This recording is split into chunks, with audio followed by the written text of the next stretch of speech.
بسم الله الرحمن الرحيم ومن أحسن قولا ممن دعا إلى الله وعمل صالحا وقال إنني من المسلمين.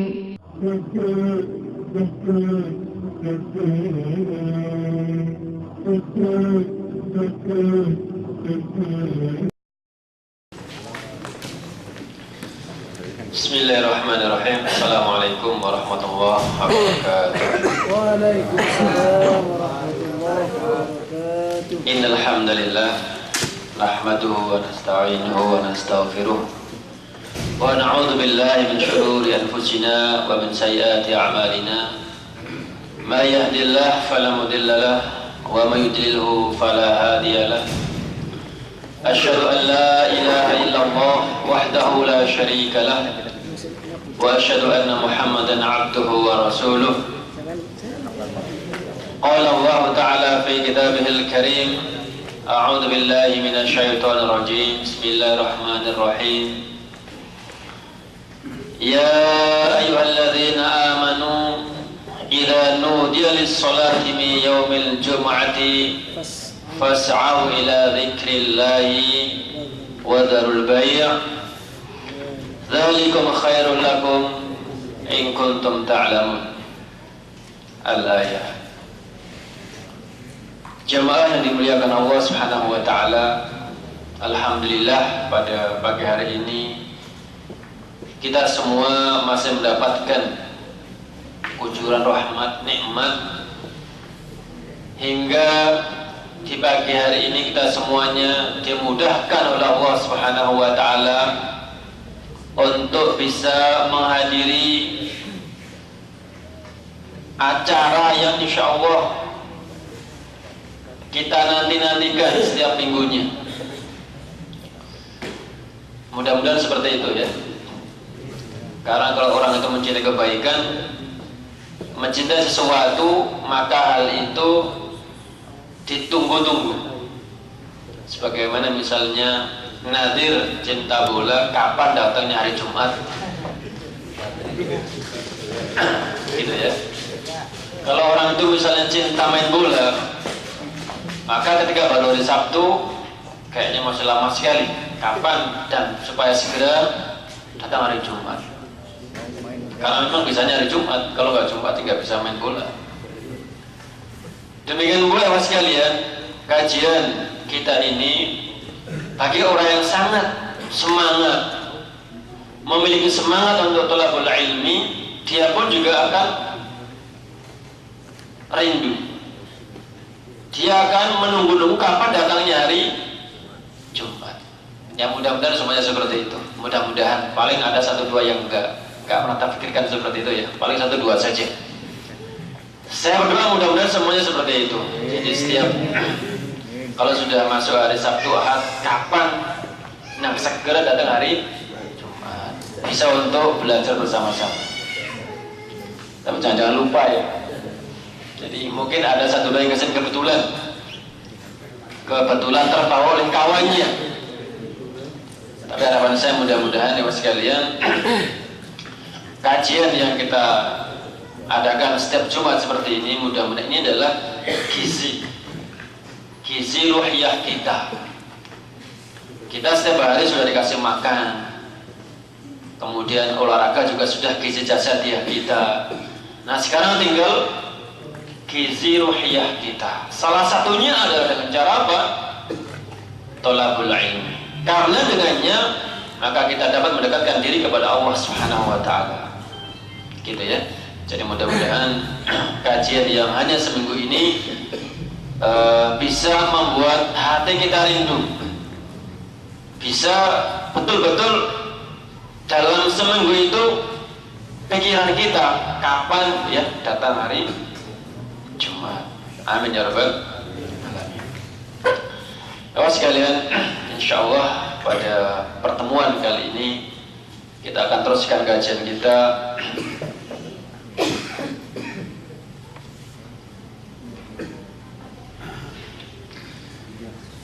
Sekarang kita menginjak pada bab sholatul Jum'ah. Baik, silakan dilihat yang membawa bukunya, yang enggak punya bisa nimbrung.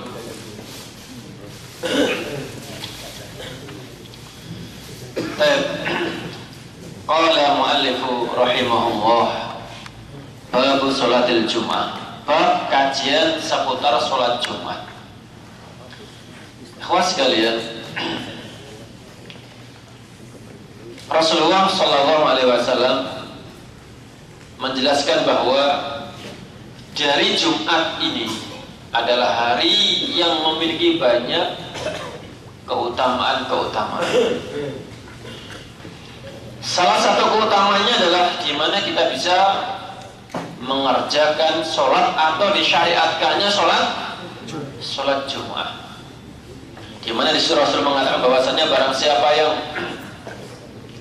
di hari Jumat kemudian dia mandi, kemudian menggunakan wangi-wangi, kemudian melangkahkan kakinya untuk menuju masjid dalam rangka untuk sholat Jumat, maka setiap langkahnya itu Allah hapus segala dosa-dosanya. Suatu kelebihan, suatu fadilah hari Jumat. Dan tentunya yang sekalian saya katakan, selain kita rindu untuk ngaji, maka kapan kita bisa ketemu Jumat? Kenapa? Salah satunya adalah setiap kita melangkahkan kaki untuk ke masjid untuk sholat Jumat, maka setiap kaki itu pula dosa-dosa kita diampuni atau dihapus oleh Allah Subhanahu wa Ta'ala. Itu salah satu keutamaan hari Jumat. Juga Rasul mengatakan bahwasannya hari Jumat itu sekalian termasuk Sayyidul Ayyam, sebagaimana kalau Ramadan adalah tuannya bulan, jadi bulan yang paling mulia dalam setahun adalah Ramadan, maka demikian pula hari Jumat adalah tuannya, sayyidnya pada hari Jumat. Itu semua hari baik, gitu ya. Tidak sebagaimana orang-orang orang-orang pejabat suka menghitung hari, ya, kalau mau safar, menikahkan anak, menghitung hari, enaknya hari itu, hari ini kelahirannya tanggal berapa, dipaskan dengan hari apa. Padahal sesungguhnya semua hari adalah baik, cuma ada keutamaan. Misalnya Jumat Rasul mengatakan Sayyidul Ayyam, karena apa? Di dalamnya terkumpul banyak amalan-amal. Misalnya kayak hari haji kan, ada hari dikatakan Hajjul Arafah kan, Hajjul Akbar kan. Kenapa? Karena pada hari itu, hari yang ke-10 itu terkumpul amalan-amalan haji yang paling banyak. Demikian pula pada hari Jumat seperti ini. Kemudian yang sekalian, juga di antara keutamaan hari Jumat adalah di mana Jahannam itu setiap saat, setiap hari itu dinyalakan dan dipanaskan. Jadi setiap hari terus dipanaskan untuk mempersiapkan untuk membakar orang-orang yang termaksiat atau melanggar larangan Allah. Setiap hari dan setiap saat Jahannam itu terus dibakar. Namun hari Jumat tidak dipadamkan. Ini berarti menunjukkan akan ihtiram keutamaan hari Jumat. Nah, Mas sekalian, begitu banyak keutamaan-keutamaan yang bisa kita dapati di dalamnya.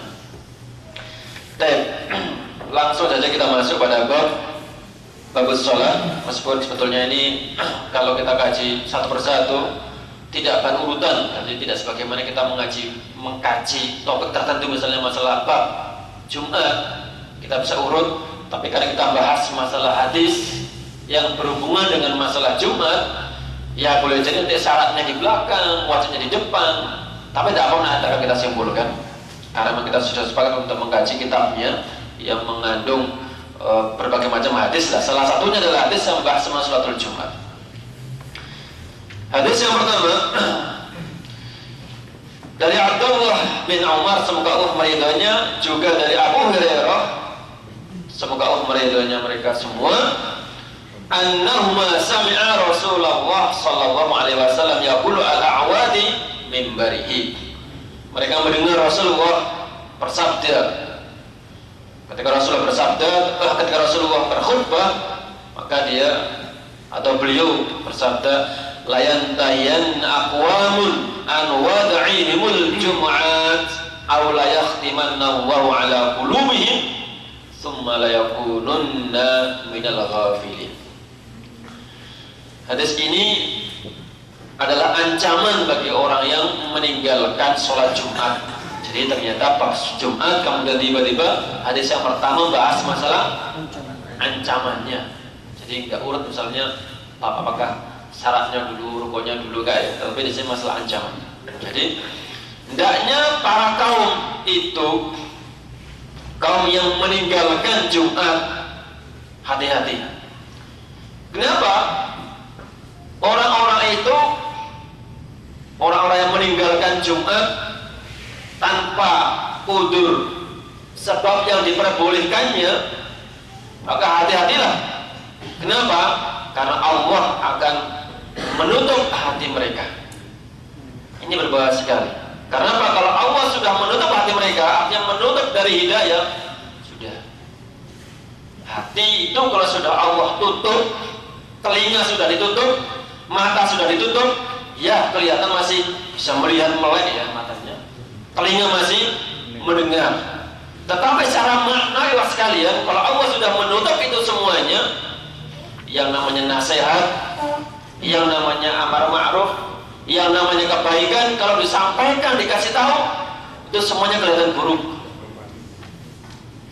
Bukan hanya nggak mempan, kelihatan itu buruk semuanya. Sebaliknya sesuatu yang buruk itu kelihatan sesuatu yang indah. Itulah syaitan menghiasi sesuatu yang buruk sehingga kelihatan syahwat. Siapa yang tidak tahu bahwasanya ngaji itu adalah memiliki keutamaan yang luar biasa. Salah satunya adalah kalau pulang qumu fa antum maghfurullah, ya kan? Bubarlah kalian semuanya, pulanglah kalian semuanya dalam kondisi apa? Telah diampuni dosa-dosanya. Namun, pas sekalian, Anda ngajak orang ayo kita ngaji, apa jawabannya? Berat. Tapi kalau diajak mancing, meskipun malamnya itu jam 3 baru pulang, tetap tidak ngantuk kan? Tapi belum diajak ngaji, wah semalam saya pulang jam 12. Padahal kalau mancing jam 3 masih datang. Kenapa ya mas kalian? Syaitan yuzayyinu, menghiasinya tadi itu, wah ini utama. Maka berbagailah kawan sekalian ketika kita dimudahkan oleh Allah Subhanahu wa taala, memujilah kepada Allah Subhanahu wa taala. Itu semua karena hidayah Allah Subhanahu wa taala. Dan orang-orang yang belum dikasih hidayah kita doakan, itu Allah Subhanahu wa taala, dan kita tidak boleh mencaci makinya. Dan memang begitulah kehendak Allah. Allah menghendaki yahdi may yasha, ya kan? Wa yudhillu may yasha. Allah menghendaki orang yang dikasih hidayah, menghendaki yang tidak dikasih hidayah. Tapi kita nggak boleh berhujah. Saya kan belum dikasih hidayah, itu nggak boleh. Orang tidak tahu kapan dia tidak dapat hidayah. Orang tidak tahu. Kewajiban semua orang adalah untuk mengejar dan mencari, menyongsong hidayah dari Allah Subhanahu wa taala. Salah satunya orang yang bermain-main, orang yang tidak mau segera melaksanakan sholat Jumat ya sekalian, maka dia terancam. Apa itu? Akan ditutup hatinya. Maksudnya adalah ditutup dari hidayah. Tsumma la yakunanna minal ghafilin. Kemudian orang tadi itu, orang yang meninggalkan Jumat, maka akan tergolong orang-orang yang ghafilin, orang-orang yang lalai, orang-orang yang lupa. Padahal orang itu kalau melupakan Allah, maka Allah akan melupakan mereka. Ingat, kalau orang itu lalai, lupa, jauh dari Allah, maka Allah akan jauh pula. Sebaliknya kalau orang itu ingat Allah, maka Allah akan mengingatnya. Siapa yang mendekatkan kepada Allah satu langkah, maka Allah akan mendekatkan kepadanya berapa? Satu hasrat. Itulah sifat mulia Allah Subhanahu wa taala. Ini ancaman, hadis yang pertama adalah ancaman bagi orang-orang yang meninggalkan sholat Jumat. Kemudian berikutnya An Salamah bin Al-Aqwa, semoga Allah meridainya, kunna nusalli ma'a Rasulillah al-jum'ata thumma nansarifu wa laysa lil haytani dhil nastadillu fihi. Ini hadis mengenai kapan mulainya sholat Jumat. Jadi dimulainya kapan? Dikatakan di sini, kunna nusalli ma'a Rasulillah al-jum'ata. Kami, kata Salamah, kami sholat Jumat bersama Rasulullah. Kapan itu? Di saat dinding itu tidak ada bayangannya. Perhatikan, dinding atau apa saja lah, atau tongkat atau dinding, ketika tidak ada bayangan, itu jam berapa kira-kira? Berarti pas matahari berada di tengah-tengah. Beliau mengatakan, "Tsumma nansharif." Terus kami pulang. Kami pulang berarti sudah selesai Jumat ya. Selesai Jumatan ini. Walaysa lil haitan dzil nastadil fi. Jadi kami sholat Jumat bersama Rasulullah, terus kami pulang. Nah, di saat kami pulang itu kami tidak mendapati dinding itu ada bayangannya. Berarti bisa kita simpulkan hadis ini bahwa Rasulullah dan para sahabatnya pernah sholat Jumat sebelum Zawal. Karena apa? Buktinya selesainya pas Zawal, iya kan? Pas Zawal. Karena selesainya pas begini, jadi ini pas selesai. Padahal kalau pas posisi bayangan pas tidak kelihatan sama sekali, itulah masuk waktu duhur atau Zawal. Sementara di sini sahabat meriwayatkan selesai Jumatan terus pulang, dan kami tidak melihat dinding itu memiliki bayangan yang bisa kami untuk berlindung. Jadi kalau di Indonesia, kalau setelah Jumat biasanya kan Mas, bayangannya di mana? Sebelah timur ya. Berarti matahari sudah condong ke barat. Tetapi kalau misalnya jam-jam 11, berarti kita masih bisa berlindung di mana? Sebelah barat temboknya, gitu ya. Kemudian dalam lafaz Muslim, kunna najma' ma'ahu idza zalat asy-syamsu thumma narji' nattabi' al-failah. Ini sekarang berbeda. Hadis yang sama cuma diriwayatkan dari Imam Muslim, kunna najma'u ma'ahu, kami sholat Jumat bersama Rasulullah idza zalat asy-syamsu, ketika matahari sudah condong. Tsumma narji, kemudian kami pulang. Nattabi al-faid.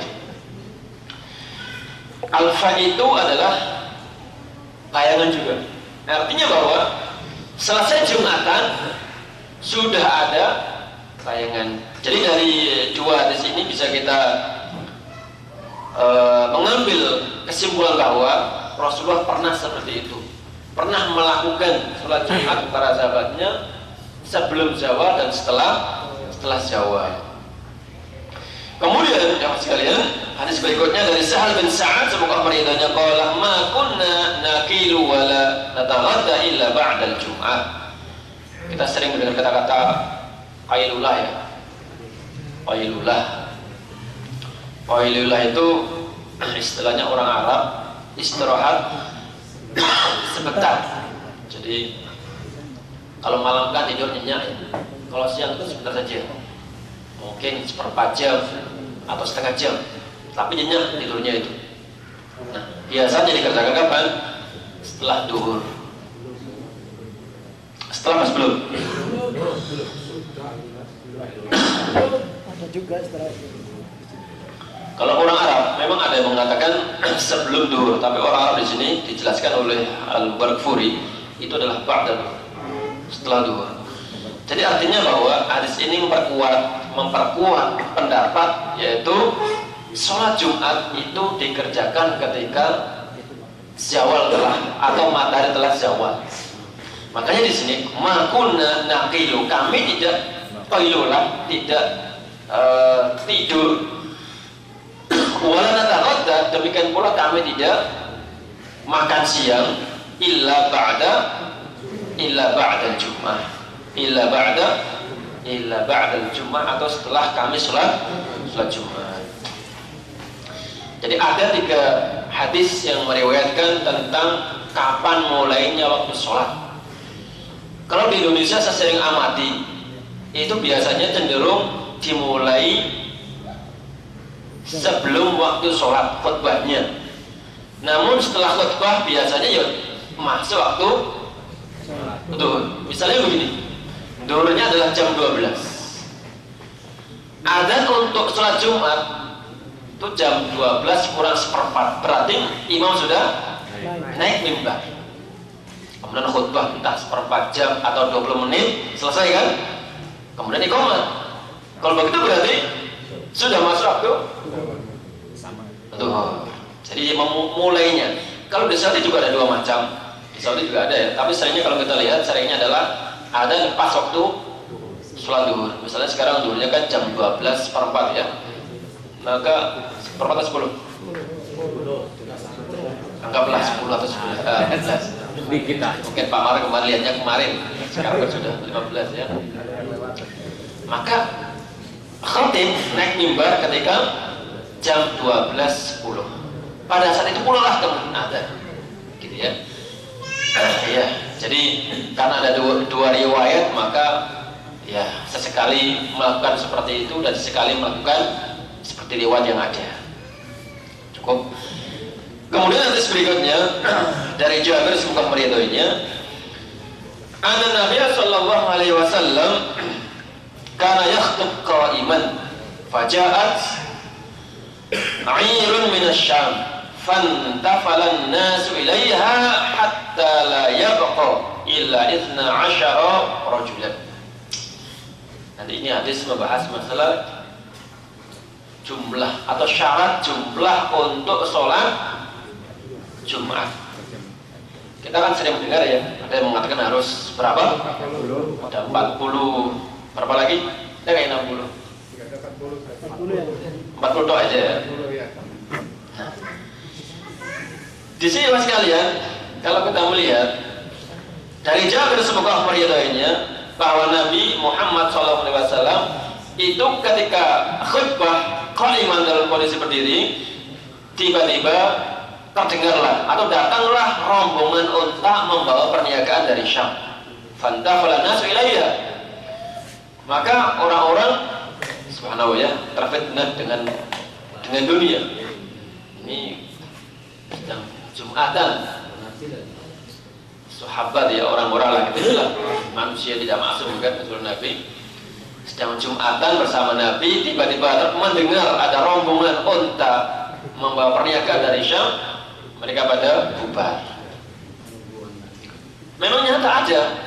Repotnya kalau orang-orang Syiah mengatakan yang bubar itu adalah Abu Bakar dan Umar dan Utsman. Jadi enak sekali ya, pilih-pilih saja. Jadi ketika Rasulullah khutbah, Abu Bakar pergi kemana? Menemuin atau menyamparin saudara tadi itu. Ketakutan nggak bagian perniagaannya. Namun itu terjadi mas sekalian, terjadi ketika Rasulullah khutbah Jumat, kemudian makanya kan saya bacakan ya, ya ayyuhalladzina amanu idza nudiya lis-sholati min yaumil jumu'ati fas'au ila dzikrillah wa dzarul bai'. Kemudian apa? Dzalikum khairukum in kuntum ta'lamun. Berikutnya yang terakhir ya, yang paling akhir adalah wa idza ra'au tijaratan aw lahwan faddu ilaiha wa tarakuka qa'ima. Qul ma 'indallah khairun. So, itu terjadi.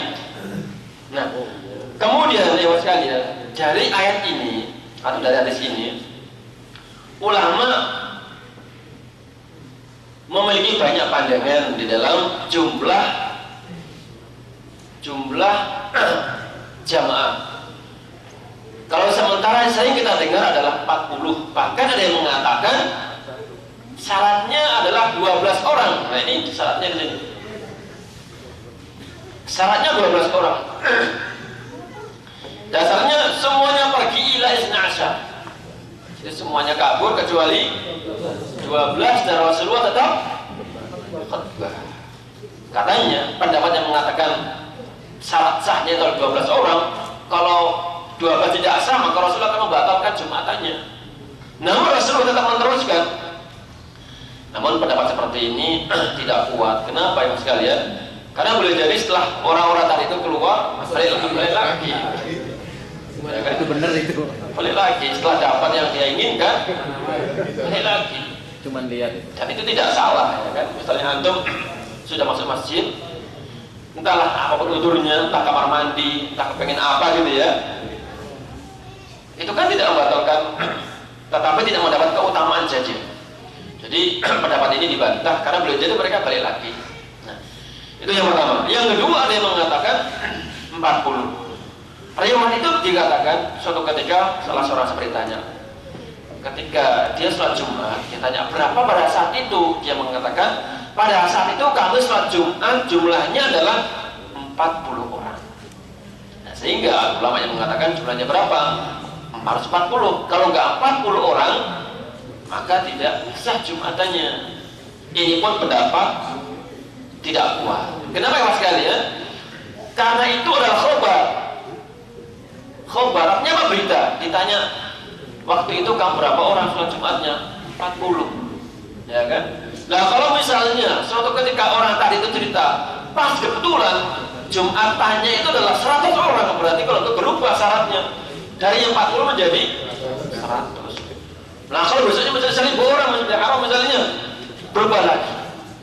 Jadi pendapat itu juga tidak boleh. Pendapat yang paling kuat ya mas sekalian adalah termasuk pendapat dari Ibnu Taimiyah, 2 orang satu jadi satu jadi khatib dan imam. Meskipun seperti itu jarang terjadi. Di kota banyak orang, cuma 2 orang. Jangan terjadi sebetulnya itu. Dan seandainya itu terjadi ada, ya sudah tetap laksanakan sholat Jumat. Apabila dia di kota.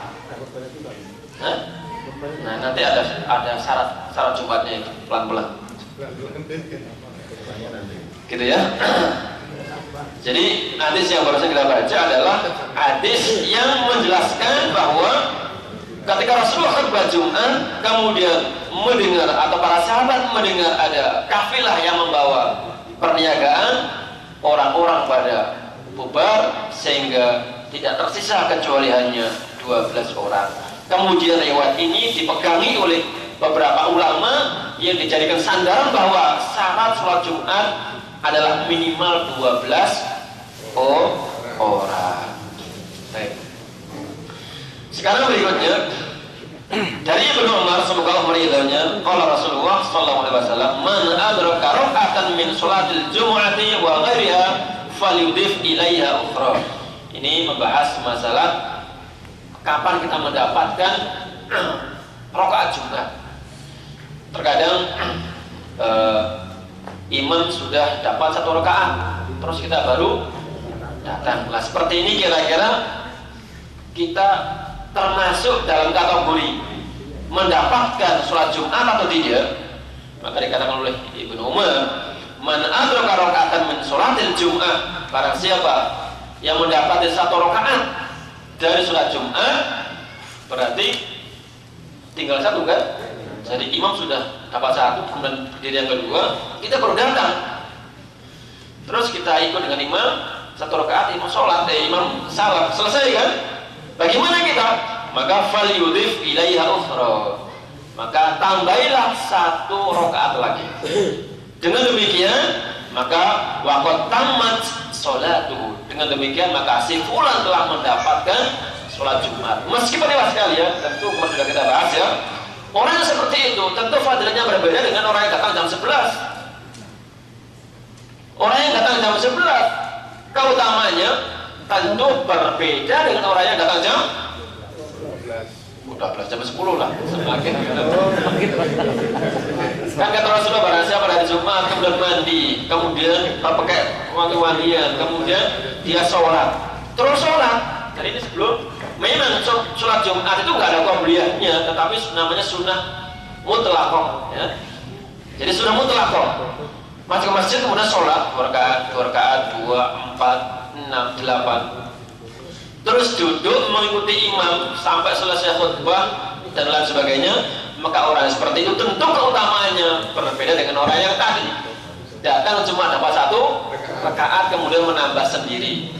Nah kalau misalnya ikhwas sekalian mendapati imam sudah duduk tahiyatul akhir, sudah dia nggak dapat apa-apa. Dapat apa dia kira-kira?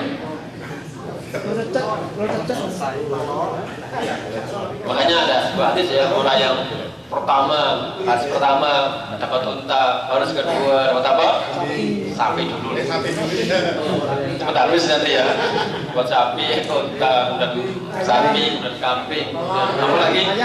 Ayam. Kemudian apa? Kemudian apa lagi? Maka berbahagialah bagi teman-teman yang dimudahkan Allah Subhanahu wa taala untuk bisa datang berbuat. Sekarang berikutnya adalah tentang tadi ditanyakan cara sholat Jumatnya tadi itu. Dari Jabir bin Samurah, semoga beridhonya, anna Nabi sallallahu alaihi wasallam qala kana yakhutub qa'iman, thumma yajlis, thumma yaqumu fa yakhutub qa'iman. Faman ambaka annahu kana yakhutub jalisan faqad kadzaba. Jadi Rasulullah ketika khutbah Jumat, bagaimana posisinya? Qa'iman, berdiri. Jadi khutbah Jumat itu adalah berdiri, duduk, kemudian berdiri lagi. Ini termasuk tata cara sholat Jumat. Makanya kata Rasulullah, faman amba'aka, para siapa yang menceritakan sesuatu bahwa Rasulullah itu khutbah Jumatnya dengan cara duduk, maka si orang tadi itu, yang cerita tadi itu, ketahuilah bahwasanya dia adalah pembohong. Jadi tidak boleh khutbah dengan laya-laya, khutbah dengan santai-santai. Bahkan nanti kita akan baca bagaimana kondisi Rasulullah ketika dia khutbah. Kalau orang itu khutbah dengan duduk, maka nggak akan bisa marah gitu ya. Padahal Rasulullah dalam hadis berikut ya sekalian, karena Rasulullah idza khataba ihmarrat ainahu. Rasulullah ketika khutbah Jumat itu matanya memerah. Orang merah itu ya bukan hanya karena kena bawang, tetapi biasanya apa? Marah, ya kan? Nah, washtadda ghadabuhu. Ini kok khutbah dengan cara marah-marah. Maksudnya bukan kok marah-marah orang mas sekali ya. Jadi seakan-akan karena begitu pentingnya nasihat yang beliau sampaikan, hatta ka'annahu mundir. Jadi seakan-akan beliau seorang pengingat, seakan-akan mengingatkan, awas dan awas. Mundur jaish. Jadi seakan-akan beliau mengingatkan, memberikan peringatan kepada pasukannya, sabbahakum wa masa'akum. Artinya apa? Ingat dan awas bahwasanya pagi hari ini akan datang musuh dari sana. Sore ini, makanya kata Rasulullah, yaqulu sabbahakum wa masa'akum. Maksudnya adalah awas di pagi ini atau di sore ini musuh akan menyerang kalian. Nah, kalau orang ngasih tahu kita seperti itu dengan cara duduk atau lehernya, awas musuh akan datang. Kira-kira ini pasukannya malah ngantuk. Iya kan? Orang Solo, Ustaz. Orang Solo itu. Nah, orang Solo juga kan seperti itu. Pak Harto orang Solo kan? Pernah juga kan? Jadi Rasulullah mengibaratkan mundur jaish, mengingatkan pasukannya bahwa sabbahakum wa masa'akum. Awas di pagi hari ini, di sore hari ini musuh akan menyerang kalian. Dengan demikian maka para mustami'in mendengarkan. Sudah seperti itu, dan seandainya kok masih pada ngantuk ya kebangetan ya. Jadi seandainya Rasulullah sudah matanya merah, kemudian seakan-akan marah, tapi pendengarnya masih sambil keklatak dulu, ya sekedar itulah gitu ya. Wa yaqulu amma ba'd, termasuk tata cara khutbah Jumat. Amma ba'du fa inna khairal hadits kitabullah wa khairul hadi Muhammadin sallallahu alaihi wasallam, dan seterusnya. Itu tentang cara, tentang mukadimahnya ya. Langsung saja kita berikutnya, karena ini beberapa hadis masalah mukadimah saja. Hadis dari Ammar bin Yasir, semoga beridhonya, qala sami'tu Rasulullah sallallahu alaihi wasallam yaqul inna tula salatir rajuli wa qisara khutbatihi ma'innatun min fiqhihi. Ini membahas tentang sunnahnya di dalam sholat Jumat. Artinya ya sekalian, ada orang yang tidak paham. Jadi khutbahnya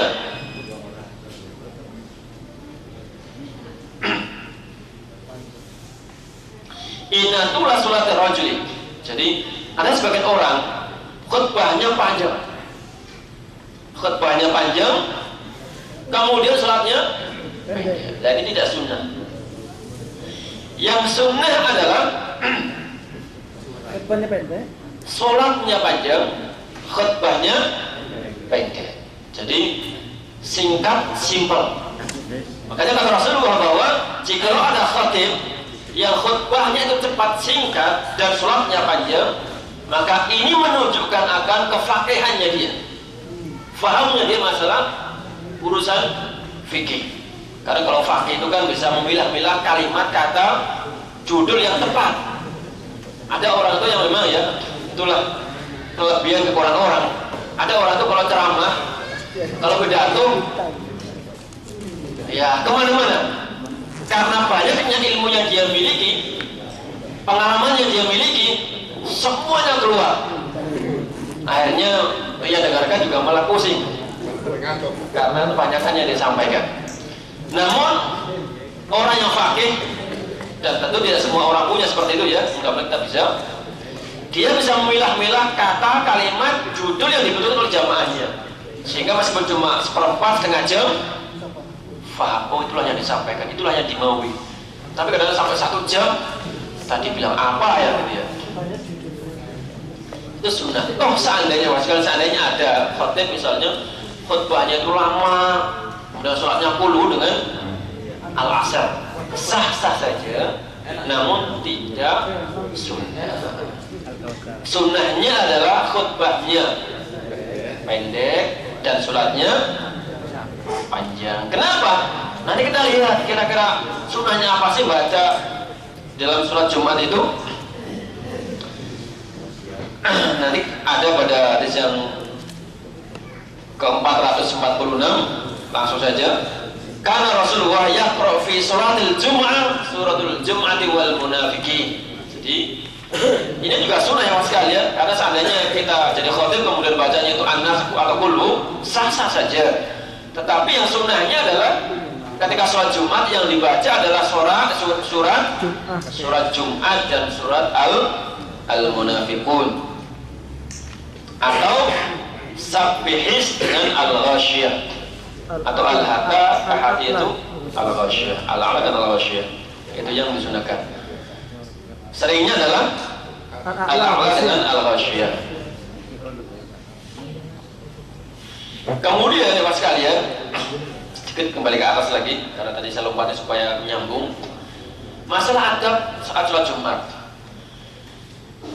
Wa an Ibnu Abbas semoga Allah meridainya, qala Rasulullah sallallahu alaihi wasallam, man takallama yaumal jumu'ati wal imamu yakhtub fa huwa kamathal himar yahmilu asfaro walladhi yaqulu lahu ansit laysat lahu jum'atun. Ini adab tentang jamaahnya, bukan khatibnya ya. Kalau khatib sudah selesai tadi. Khatib kalau khatib jangan lama-lama, gitu kan? Sudah selesai. Nanti kalau antum pulang jadi khatib, bukan karena bodoh ya, karena merasa dibilang gak enak kalau kita khutbah cepat, kita gak ngerti gitu. Akhirnya dipanjang-panjangkan. Itu ada. Padahal seandainya khutbah 10 atau seperempat menit, itu sudah nikmal barokah. Jamaahnya juga seneng karena mau pergi ke sawah ya. Dan Anda pun juga dapat sunnah. Tapi kadang-kadang kita aman cuma seperempat jam ya. Ini mukadimahnya sudah 5 menit. Pada ayatnya 5 menit. Belum doanya juga ya. Sekarang jatahnya jamaah.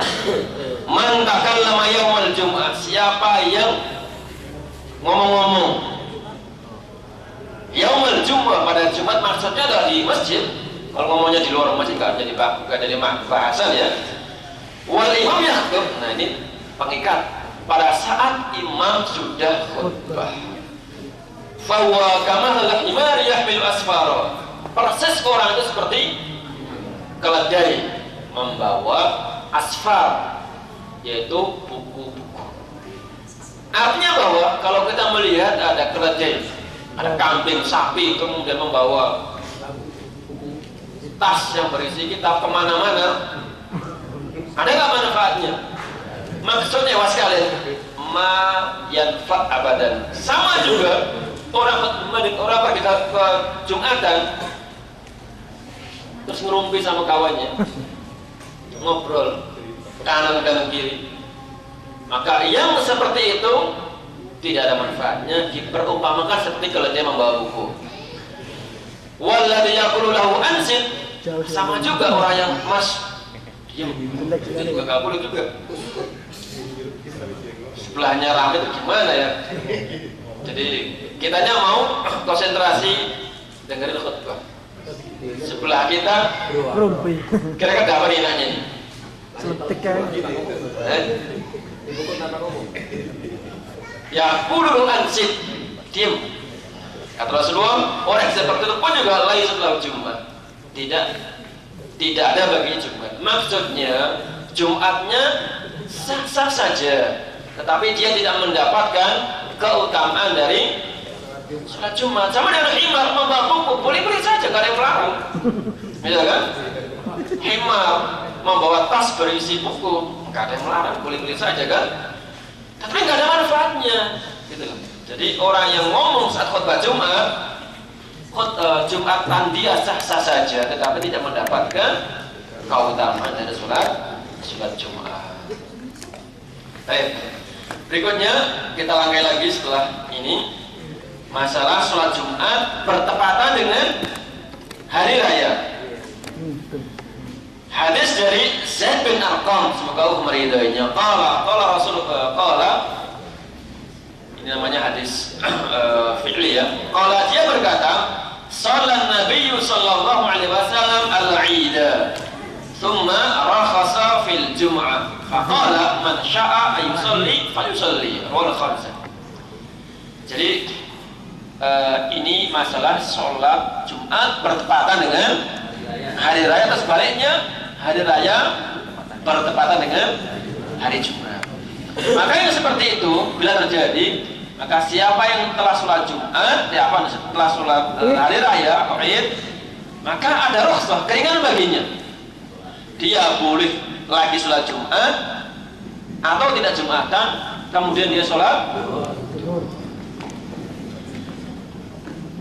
Nah, namun dianjurkan bagi khotibnya ya, tetap masjid itu tetap harus aja, karena mungkin ada 1-2 orang yang tadinya itu tidak ikut sholat Id, maka kalau nggak ada sholat Jumatan, maka bagaimana? Tetap harus diadakan. Maka di sini siapa yang mau sholat Jumatan lagi, ya silakan, rukhsah. Man syaa yusalli falyusalli. Siapa yang sudah sholat Id kemudian masih mau lagi ke masjid untuk sholat Jumat, maka bebas baginya untuk memilihnya. Karena ini sering pertanyaan ya, heterogenis seperti itu. Tapi ingat sekalian, kalau nggak sholat Jumat, maka kewajibannya adalah sholat duhur. Ingat, 4 rakaat, bukan 2 gitu ya. Karena masih ingat Jumatannya 2, ya kita nggak Jumatan betul, tapi sholatnya aja 2 rakaat. Tapi tetap harus duhur 4 rakaat. Kebanyakan nggak jamaah karena kekenyangan hari raya Adha atau Idul Fitri. Hadis berikutnya masalah sunnah, sholat sunnah. Qala Rasulullah sallallahu alaihi wasallam, "Idza shalla ahadukumul jum'ata falyusalli ba'daha arba'an." Jika salah satu di antara kalian telah sholat Jumat, maka hendaknya sholat setelahnya 4 rakaat. Sholat apa itu? Ya ba'diyah. Tadi sudah sampaikan, qobliyahnya tidak ada. Jadi Jumat tidak punya qobliyah, tetapi ada sunnah namanya mutlaqah. Jadi sunnah itu 2 macam kan? Sunnah mutlaqah dan sunnah muqayyadah. Jadi muqayyadah itu ditetapkan waktunya, misalnya qobliyah, ba'diyah gitu ya. Tapi kalau mutlaqah bebas. Misalnya kita ke masjid, sudah tahiyatul masjid, terus kita baca Al-Quran, duduk, terus kita bangun lagi sholat, itu namanya mutlaqah. Terus kita baca Al-Quran lagi, terus kita berdiri lagi, tidak apa-apa. Itu namanya mutlaqah. Nah, untuk sholat Jumat lewat sekalian, qobliyahnya tidak ada, sunnahnya nggak ada sunnah qobliyahnya, yang adalah ba'diyahnya. Dan di sini arba'an maksudnya adalah 2 rakaat dan 2 rakaat. Bukan kok 2 rakaat 1 salam, melainkan 2 rakaat 4 rakaat 2 salam. Artinya 2 rakaat salam dan lagi 2 rakaat salam. Rawatibnya gimana bisa? Rawatibnya. Rawatib. Kena rawatib. Nanti itu soal pertanyaannya ya, seperti itu. Itu saja supaya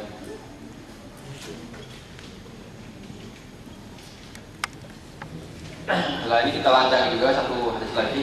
Tadi sudah kita sebutkan di awal dari Abu Hurairah, semua beritanya qala Rasulullah manil ghatasala tsumma atal jum'ata.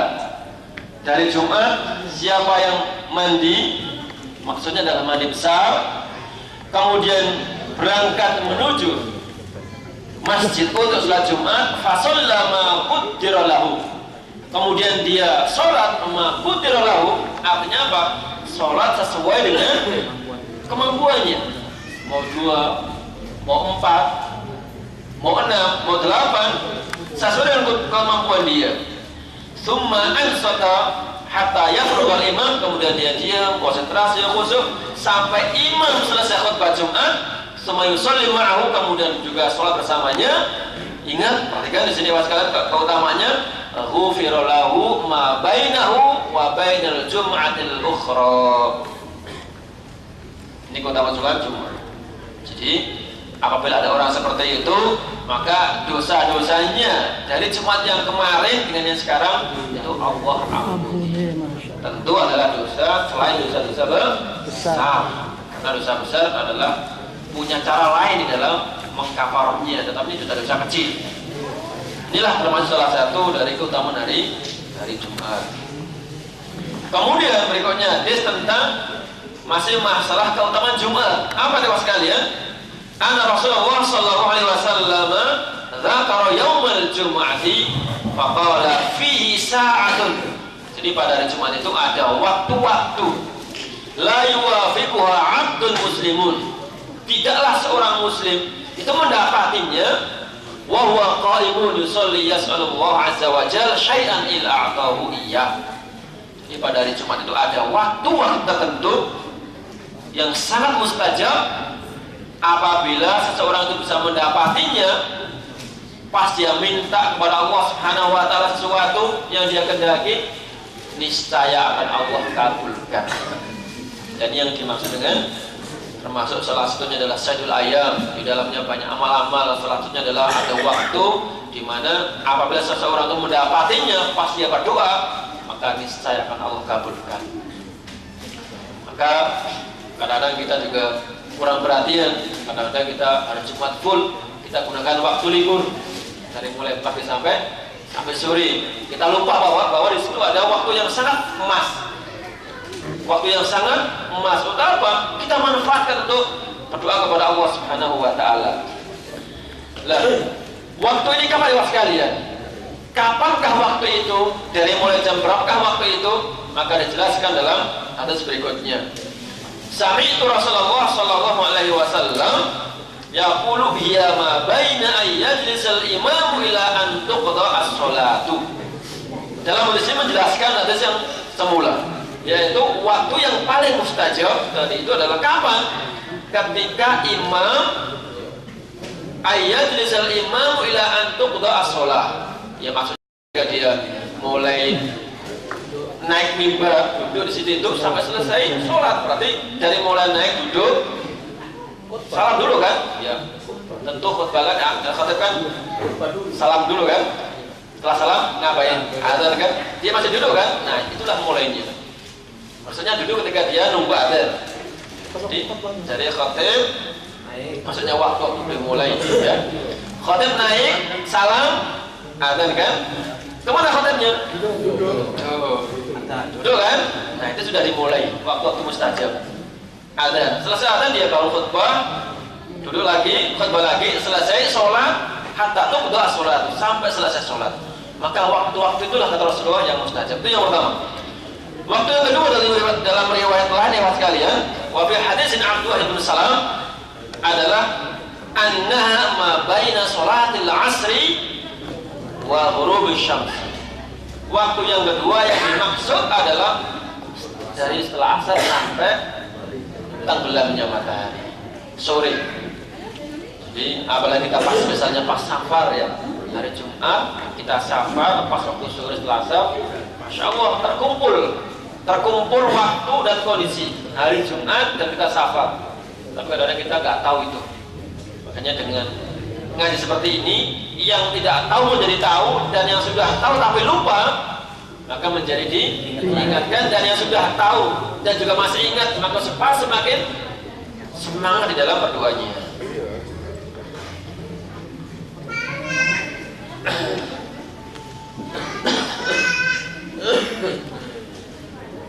Sudah jam 11 kurang sedikit ya. Kita selesai sedikit kira-kira. Ini hampir di ujung membahas masalah kewajiban sholat Jumat. Padahal mestinya ini kan di awal ya. Karena ini tadi paling akhir masalah anna Rasulullah sallallahu alaihi wasallam qala al-jum'atu haqqun wajibun, tentang kewajiban sholat Jumat. Ini mestinya kan di awal taruhnya, tapi di akhir ini. Jadi sholat Jumat adalah merupakan kewajiban setiap muslim, kecuali 4 golongan. Siapa itu? Mamlukun, budak, atau imra'atun, para wanita, atau sabiyun, anak-anak, atau maridun, atau orang yang sakit. Maka 4 kelompok ini tidak berkewajiban untuk berangkat sholat Jumat. Dalam riwayat lain ditambahkan dengan walaisa ala musafirin jum'atun, tambah dengan orang yang safar. Jadi ada 5 orang, hamba, wanita, anak kecil, orang sakit, dan orang musafir. 5 orang ini tidak berkewajiban menunaikan sholat Jumat. Tapi seandainya mereka mau Jumatan, ya boleh-boleh saja. Makanya kita misalnya safar ya, kita ke Mekah misalnya safar umrah. Seandainya ada satu di antara kita yang tidak Jumatan, misalnya ada nih, entah ketiduran, entah sengaja, ya dia dalam kondisi musafir, tidak apa-apa. Bahkan disengaja saya nggak Jumatan juga tidak apa-apa. Tapi dia kehilangan fadilah yang luar biasa. Apa itu? Pertama, keutamaan Jumat. Yang kedua, dia di tanah haram.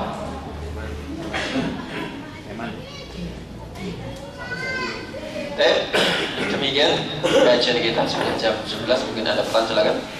Bismillahirrahmanirrahim. Jumlah menanya mungkin sekitar 15 orang. 1. Apa hukum seumur hidup tidak sholat Jumat karena lumpuh? Karena lumpuh? Iya. Berarti dia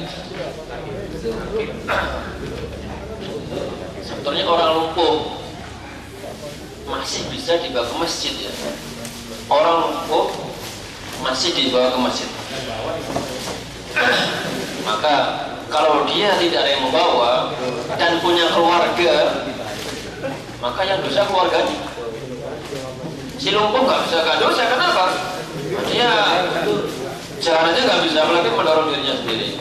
Jadi keluarganya yang berkewajiban membawa ke masjid. Tapi kalau misalnya kondisi atau tidak bisa lumpuh, kemudian keluarganya juga tidak ada, perempuan-perempuan semua, ya sudah, mudah-mudahan dia masuk dalam kategori marid berikutnya. Tolong yang tidak berkepentingan membagi konsumsi agak tenang supaya pertanyaan bisa dimanfaatkan, dan jangan dibuka dulu supaya gak kesek-kesek. Ya betul kan, betul Ustaz. Jangan dibuka dulu supaya gak kesek-kesek ya. Orang-orang lihat saja, telinganya mendengarkan dan matanya melihat, bungkusan tidak apa-apa. Orang-orang yang sudah mati apakah sudah dihisab padahal belum kiamat? Baik. Kubur itu adalah pintu. Kubur itu adalah pintu akhirat.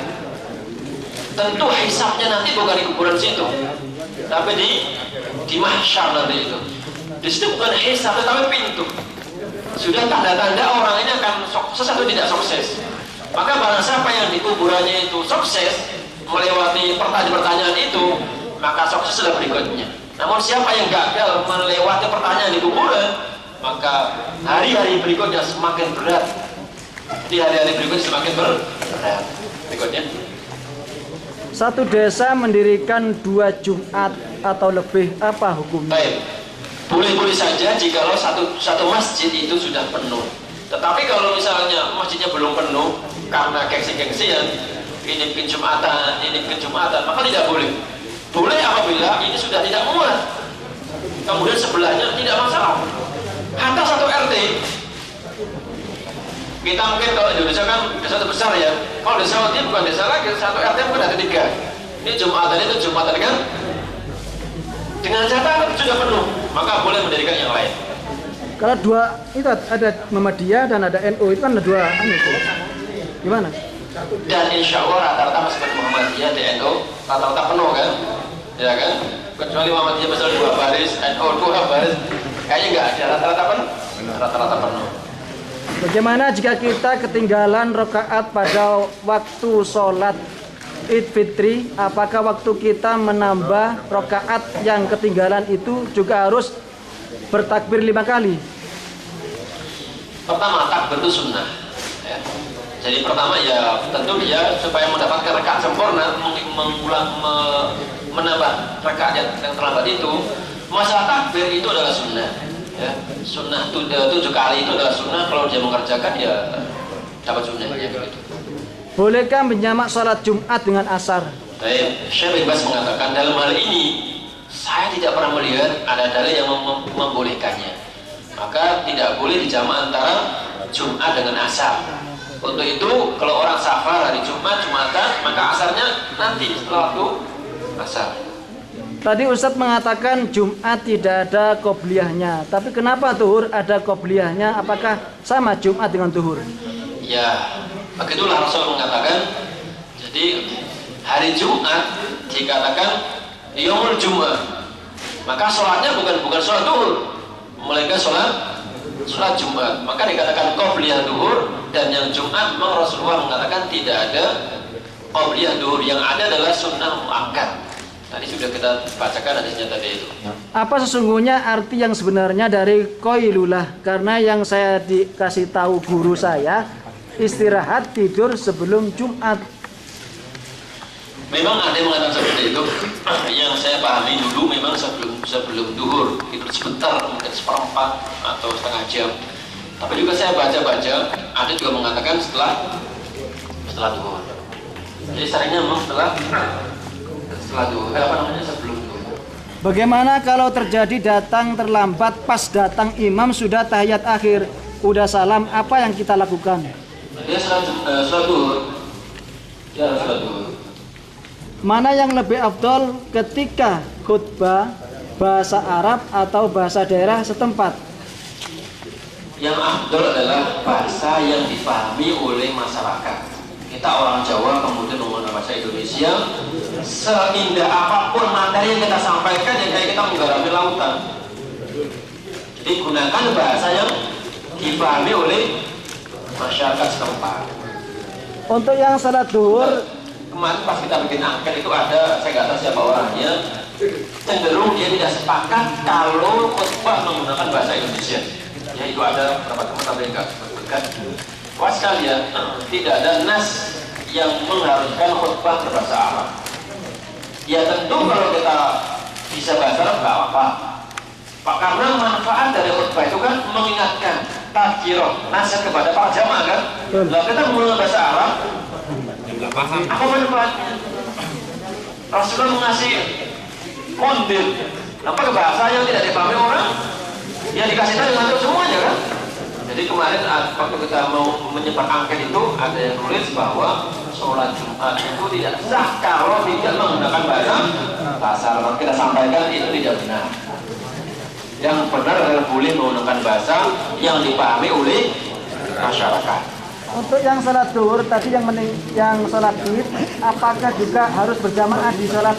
Iya, harus berjamaah. Apa hukumnya? Sama lagi jangan suaranya jangan berisik, yang makan tapi jangan cekesek gitu ya. Apa hukumnya apabila khotib sedang berkhutbah kita diajak bicara sama teman? Ya diam aja, dia ngajak kita pura-pura nggak dengar aja. Karena kalau kita ngomong ya sudah, kalau laut. Ya diam aja, ya nggak apa-apa, ya nggak apa. Di tempat saya kalau sesudah adzan Jumat sebelum khotib khutbah ada sholat 2 rakaat. Sholat apakah itu? Mungkin dia tahiyatul masjid atau sunnah mutlaqah. Yang jelas dia bukan qabliyah.